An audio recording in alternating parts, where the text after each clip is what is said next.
For the last 30 days, I decided to add an additional 10,000 steps to my daily life. A study published in 2010 of more than 1,000 Americans found that participants averaged 5,117 steps per day. The study was collected from people who wore a step tracker for 2 days doing their normal activities. Another study in 2016 of 103,000 American employees in a workplace-based physical activity challenge found that the employees averaged 6,886 steps per day, but it's more likely they probably walked more than usual due to being part of the challenge. Now, I have an office job, and I'm sure a lot of y'all can relate. Sitting in a chair for about 8 hours a day is really not that healthy. It's a very sedentary lifestyle unless we get proactive, like instead of taking the escalator, we use the stairs and things like that. But even then, I only managed to net around 3,000 to 4,000 steps a day. And if we compare my daily steps to the studies done, it's clear that I walk less than the average American, which is no bueno. Now, doing such a low amount of steps, even when going to the gym 3 to 4 times a week, weightlifting, will still lead to weight gain unless dieting properly. And since I haven't been dieting, it has led me to developing these infamous love handles. So I decided to add an additional 10,000 steps, just to see what would happen. And the results have surprisingly been amazing, for real. If you're new to the channel, welcome. I'm the Healthy Sloth. I like to make videos about things that interest me.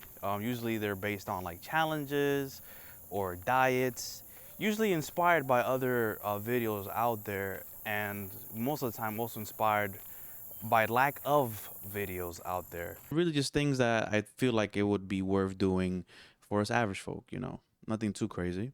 Now, if you've seen my previous walking videos, I have two. I have the 30K and the 20K. Then you know what to expect. But the difference is was 30 days instead of 7 days.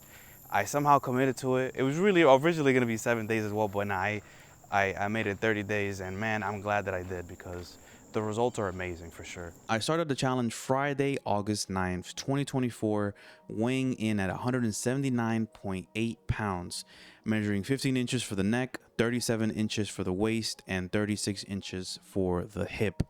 After 30 days, Saturday, September 7th, 2024, It's completed the last day. Let's get it. I weighed in at 174.2 pounds, measuring 15 inches for the neck, 35.5 for the waist, and 35.5 for the hip, which is good. That's like a 1-to-1 ratio, which is what you want, according to the Renfo app that I use to track my weight and stuff. So adding an additional 10,000 steps had me drop 5.6 pounds, which is pretty cool for 30 days, and an inch and a half off my waist. Honestly, I was expecting maybe 10-pound weight loss. It's really my fault that I didn't lose more, because the first 2 weeks I wasn't dieting. I was eating exactly how I always eat, like a fat ass, doing the famous seafood diet. Seafood, you start eating it. And so I actually gained weight during my first 14 days. But surprisingly, I was still seeing really good results on my back fat. So I was like, oh, okay. So here's a picture of me day 1 versus day 14, where I was walking, yes, but still eating the crazy amount of calories. At first glance, it might not look like much of a change, but if you look closely, you can see 2 pretty big differences.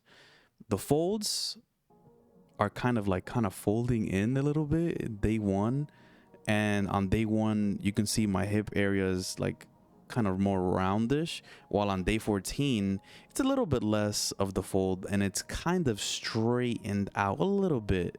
So not bad, while still eating like a maniac. I actually did gain 1.4 pounds from day 1 to day 14, went from 179.8 to 181.2. But seeing that there was still a change even though I was eating bad, Maybe I should go even harder. Maybe I should really take this seriously. So I got way more motivated, and for the next 16 days I got on a diet and a caloric deficit using the Lose It app, and set a goal of 159 pounds. Set it for 1.5 pounds loss per week, and it gave me a budget of 1750 calories per day, and which is actually pretty good. I thought it was gonna give me like maybe like 1,300 or something like that. So I'm glad it gave me that much, and I just stuck to it to the T. And here's the difference between day 14 and day 30, where I included the dieting.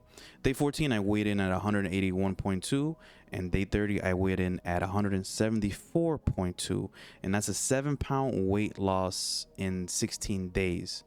So, even though I was, following the calorie budget, It doesn't mean that I was eating like the celebrities, eating rice, chicken, and broccoli. No, I was eating chips, soda, cake, pizza, ice cream with some little vanilla sprinkles and stuff like that.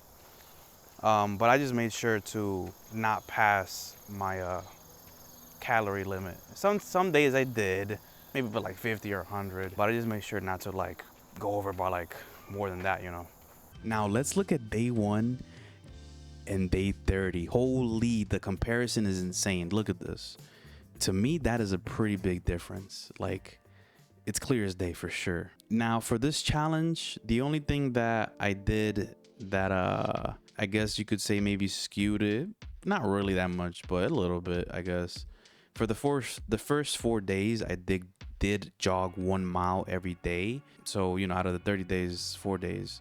I don't really think that would make too much of a big difference in terms of, the getting the steps in, because really I just walked after that. I was like, why am I jogging? Let me just take it easy. Let me just chill.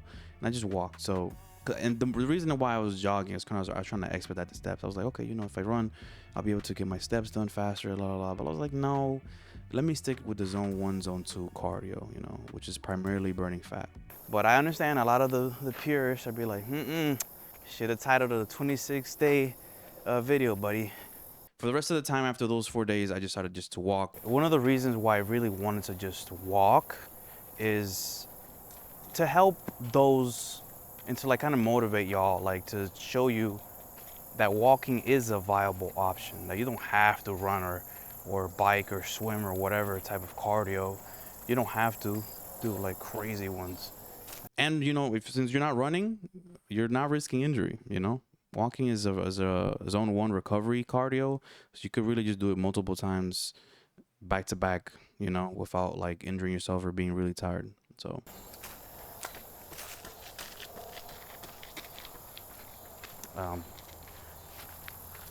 Yeah, so you can just walk. unless you like overdo it and do like 50,000 steps in a day, which I wouldn't recommend that, but yeah. So after those 4 days of running, I just did walking for the rest of the time. I did no Stairmaster. I did no treadmill on an incline. I didn't swim. I didn't cycle. I just walked outside. And if the weather was too hot or too dark, whatever, I just walked on my treadmill pad inside, watching TV and stuff like that. Now, there were a couple times where I just wanted to lay down and just chill. That was usually on the weekends. I just wanted to just do nothing, because of my day off. But I was like, I'm not really tired and I'm not injured. I don't really have an excuse to just chill. Let me get this done. And I'm glad I always ignored that feeling of laziness, procrastination, and got the walking done, because after I always felt great, felt amazing. So I'm glad I always did it. Out of the 30 days, there was about 4 days where I didn't complete the 15,000 steps. Maybe I got it to like 9 or 10,000 steps.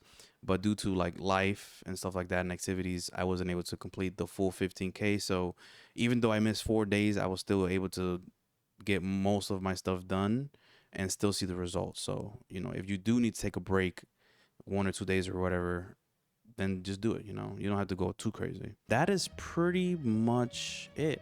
It's been a while since I've posted, a long time. I know some of you thought that I died after the rice diet, which is crazy. But I have another video here that I'm gonna drop soon. I actually have like 4 or 5 in the tuck, so be ready. If you guys like the video, please like the video. It helps the algorithm and lets me know that you liked it. Subscribe to the channel for sure. Comment down below if you're gonna be walking for weight loss. If you think if you previously didn't like walking before because you thought it was like a weak exercise or whatever, hopefully this has convinced you that it is definitely beneficial. It doesn't have to just be walking. Think of walking as something you really should be doing. You should really be getting these steps in for sure. If you like this style of video, please let me know as well in the comments. critique, give me feedback, all that stuff. Please let me know down in the comments below. But that's pretty much it. This is Healthy Sloth. Peace.